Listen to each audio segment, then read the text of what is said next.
Assalamualaikum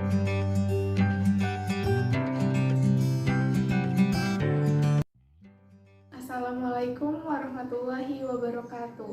Nama saya Meli Agustina, NIM 130218026, kelas 5B PTI, jurusan Pendidikan Teknologi Informasi Universitas Bina Bangsa.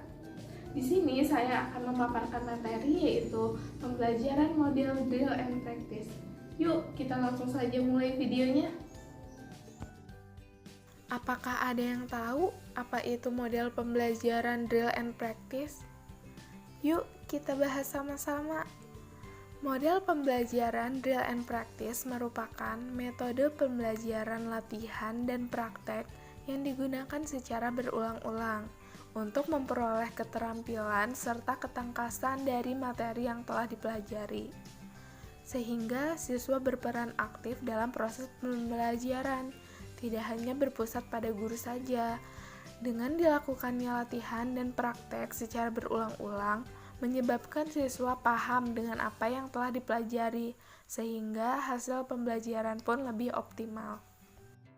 Drill and practice biasanya digunakan dalam pembelajaran materi hitungan, bahasa asing, dan peningkatan pembendaharaan kata-kata. Metode drill and practice ini mengarahkan siswa melalui latihan-latihan untuk meningkatkan kecekatan atau ketangkasan dan kefasihan atau kelancaran dalam sebuah keterampilan. Selanjutnya yaitu ada tujuan dari model pembelajaran drill and practice.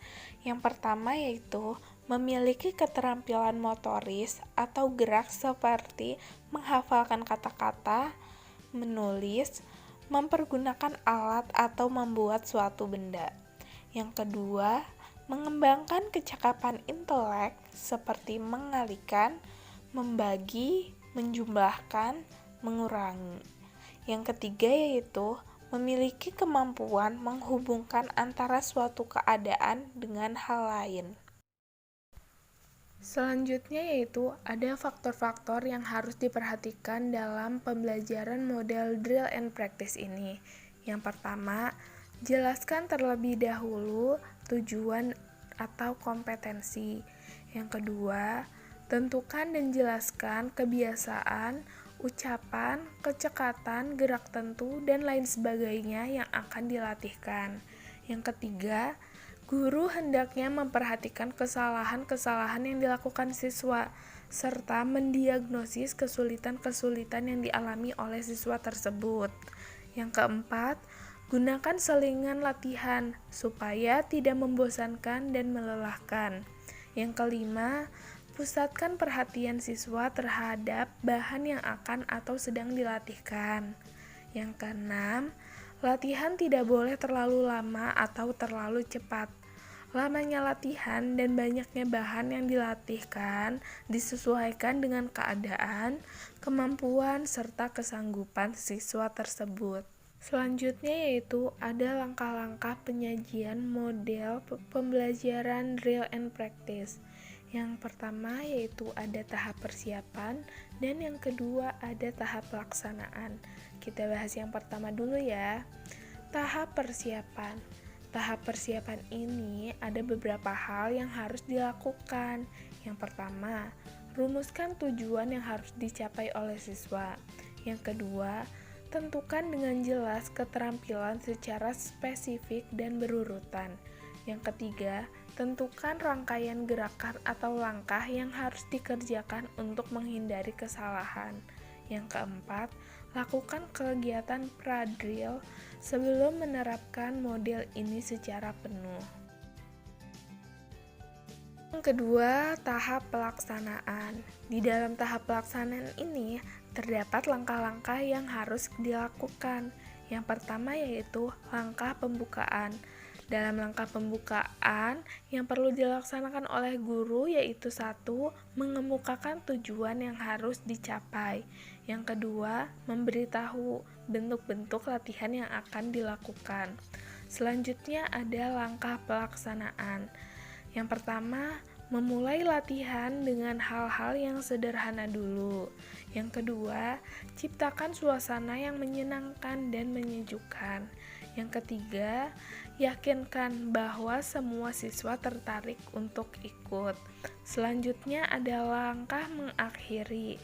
Apabila latihan sudah selesai, maka guru harus memberi motivasi untuk siswa terus melakukan latihan secara berkesinambungan, sehingga latihan yang diberikan dapat semakin melekat, terampil, dan terbiasa. Selanjutnya yaitu penutup, yaitu melaksanakan perbaikan terhadap kesalahan-kesalahan yang dilaksanakan oleh siswa, yaitu dengan cara memberikan latihan penenang. Selanjutnya yaitu ada proses produksi program drill and practice. Yang pertama ada pendahuluan, A. Judul program, B. Tujuan penyajian, C. Petunjuk. Selanjutnya yang nomor 2 yaitu penyajian informasi. A. Mode penyajian drill, B. Panjang teks penyajian, C. Grafik dan animasi, D. Warna dan penggunaannya, E. Petunjuk penggunaan, dan yang terakhir penutup. Dalam model pembelajaran terdapat kelebihan dan kekurangan. Kelebihan model pembelajaran drill and practice yang pertama yaitu bahan yang diberikan secara teratur. 2. Pengetahuan atau keterampilan siap yang telah terbentuk suatu waktu dapat dipergunakan dalam keperluan sehari-hari, baik untuk keperluan studi maupun untuk bekal hidup di masyarakat kelak. Yang ketiga, metode ini memungkinkan kesempatan untuk lebih memperdalam kemampuan secara spesifik. Yang keempat, dapat menambah kesiapan siswa dan meningkatkan kemampuan respon yang cepat.